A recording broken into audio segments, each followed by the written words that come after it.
ভার্সিটিতে ভর্তি হওয়ার পর থেকে টাকা দিতে দিতে আমি পুরো ফকির হয়ে গেছি। আর এই সেই ফকির না, চরম লেভেলের ফকির হয়ে গেছি।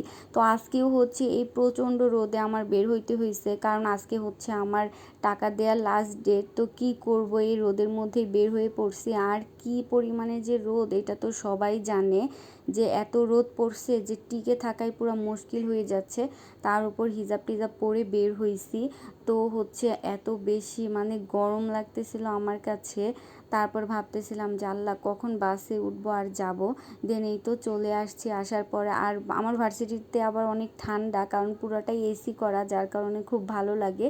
কিন্তু এই যে রাস্তা দিয়ে যে আসি, এতটুকুই হচ্ছে অনেকটা ঝামেলা, অনেক গরম লাগে। আর এত রোদের মধ্যে তো কিছুই আসলে ভালো লাগে না। তো এখানে আসার পরে এই তো এতগুলো টাকা আমার দিতে হবে। আমার যে কি কান্না পাচ্ছে।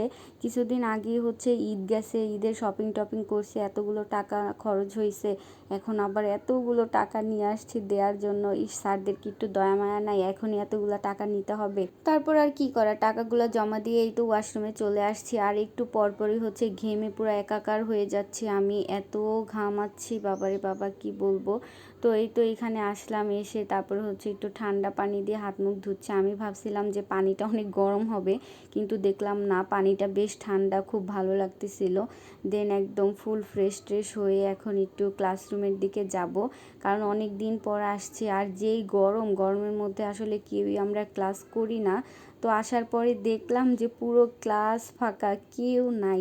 আসলে কেমনে থাকবে, যেই পরিমাণে গরম পড়ছে, মানুষ তো মারাই যাবে যদি বের হয়। আর আমি তো এই যে ইলেকট্রিক ড্রিঙ্ক নিয়ে ঘুরতেছি, একটু পরপরই হচ্ছে খাচ্ছিলাম। যে পরিমাণ গরম পড়ছে, পানি না খেলে তো হবেই না। আপনারাও বেশি বেশি পানি খাবেন, সুস্থ থাকবেন।